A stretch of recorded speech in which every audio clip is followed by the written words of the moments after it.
जय हिंद दोस्तों, मैं किशन आप सबका स्वागत करता हूं और शुरू करते हैं आज के डिफेंस समाचारों को। वहीं भारत और पाकिस्तान ने अब युद्ध विराम की घोषणा कर दी है और ये सब राष्ट्रपति डोनाल्ड ट्रंप की वजह से हुआ है।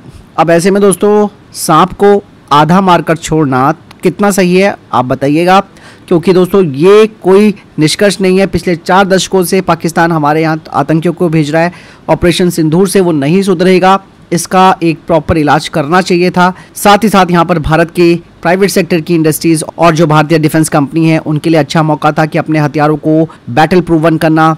और सबसे बड़ी बात ये थी कि हमारे स्वदेशी हथियारों ने यहाँ पर जो कारनामा करके दिखाया उसने ये साबित कर दिया कि हम ड्रोन खतरों का मुकाबला करने के लिए तैयार है। लेकिन डोनाल्ड ट्रंप के इस युद्ध विराम की घोषणा से अब मेरे को तो बहुत ही अजीब लग रहा है कि ये तो बहुत ही गलत बात हो गई है कि कल को फिर से पाकिस्तान ने टेररिस्ट भेजने, फिर से उसने भारत के खिलाफ एक्शन करना है। लेकिन आज रात से पता चल पाएगा कि क्या पाकिस्तान भारत के ऊपर फिर से अटैक करने की कोशिश करेगा, ये तो तय समय बताएगा। लेकिन अभी उसने जो डिप्लॉयमेंट अपने फॉरवर्ड एरिया पर कर रखी है, वहां से वो भारत के ऊपर हैवी शेलिंग्स कर रहा है। आए दिन उनके वीडियोस देखे जा रहे हैं सोशल मीडिया पर, किस तरीके से वो अटैक कर रहे हैं।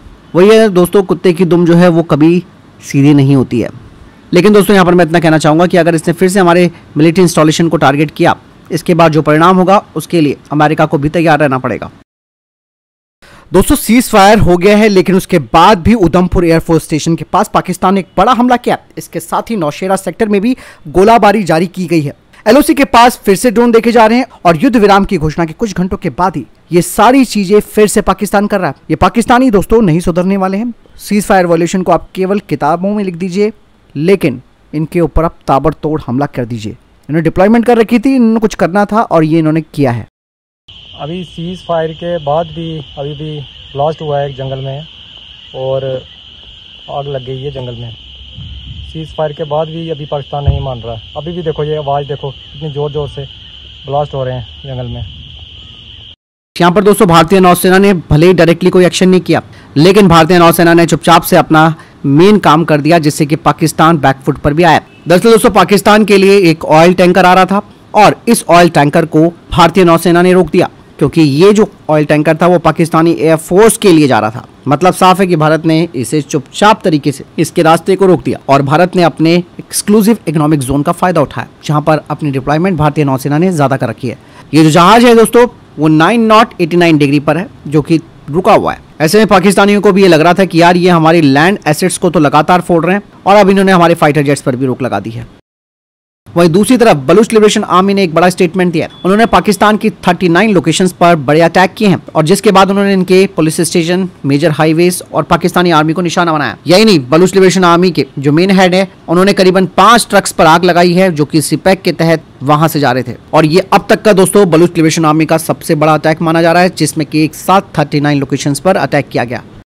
हालांकि यहाँ पर अब पाकिस्तान के कुकर थे देखने जरूरी है जो उसने कल रात किए हैं। पहले तो उसने ड्रोन हमले हमारे ऊपर किए, फिर उसने हमारे पश्चिमी मोर्चों पर लगातार आक्रामक गतिविधियां की, जिसमें कि उसने अपने यूकैफ, ड्रोन, लॉन्ग रेंज के वेपन्स सब कुछ हमारे खिलाफ इस्तेमाल किया और भारतीय सेना की जो बेसिस हैं उन्हें निशाना बनाया। इसके अलावा पाकिस्तान ने बॉर्डर पर अपनी मूवमेंट तेज कर दी है, वहां पर जमावड़ा बढ़ा दिया अपने सैनिकों का, जो कि एक टेंशन का रूप ले सकती है। कल रात पाकिस्तान ने दोस्तों आईबी और एलओसी पर गोलाबारी की।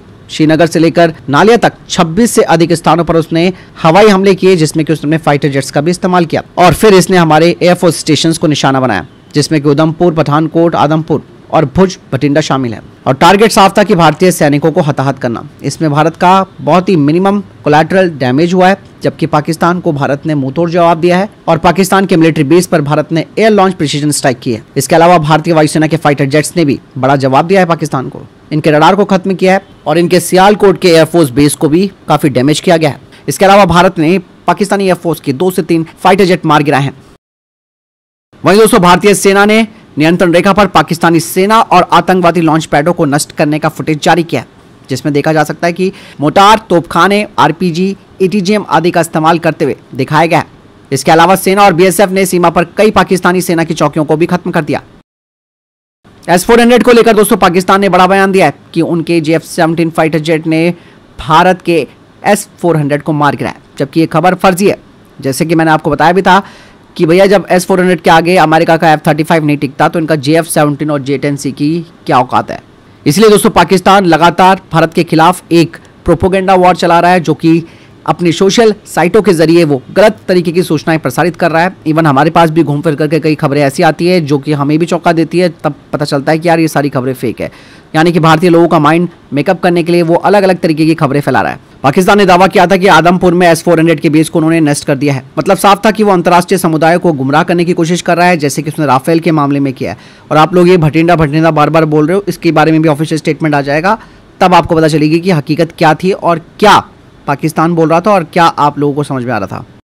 Pakistan has also attempted to execute a continued malicious misinformation campaign with claims of destruction of Indian S-400 system at Adampur, destruction of airfields at Suratgarh and Sirsa, BrahMos base at Nagrota, RT gun positions at Derang Yari and Chandigarh forward ammunition depot, with heavy damages to other military stations being propagated on social media.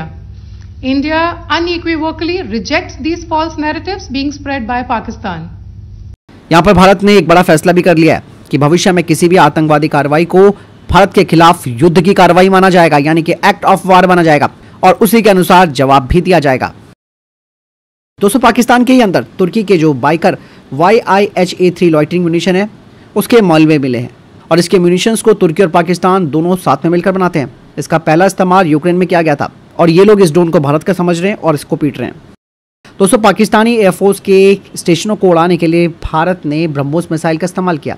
Pakistani air force का जो Shahbaz base है, जहां पर उनकी 2 squadrons deploy हैं, यहां पर भारतीय मिसाइलों ने बर्बरता से हमला किया और BrahMos air launch cruise missile ने कैसे इनके हैंगर की छत पर सीधा प्रहार किया है देख सकते हैं। और विमान को रखने वाले हैंगर में से एक को तो बहुत बड़ा नुकसान भारत ने पहुंचाया है। तुर्की का बाइकर YIHA-3 जो कैमिकेजी ड्रोन है, इसका इस्तेमाल पाकिस्तान भारत के खिलाफ लगातार कर रहा है, लेकिन कल भारतीय सेना ने अमृतसर पंजाब के ऊपर तुरंत अपने एयर डिफेंस गन से इसे खत्म कर दिया। इसके मलबे आप देख सकते हैं। वहीं पाकिस्तान ने इस बात को एक्सेप्ट कर लिया है कि भारतीय हवाई हमले में C-13J हरकुलिस विमान नष्ट हुआ है। भारत ने इनके नूर खान, मुरीद और रफीकी एयरबेस पर जबरदस्त स्ट्राइक की और पाकिस्तान ने इस वजह से अपने हवाई क्षेत्र को बंद कर दिया था।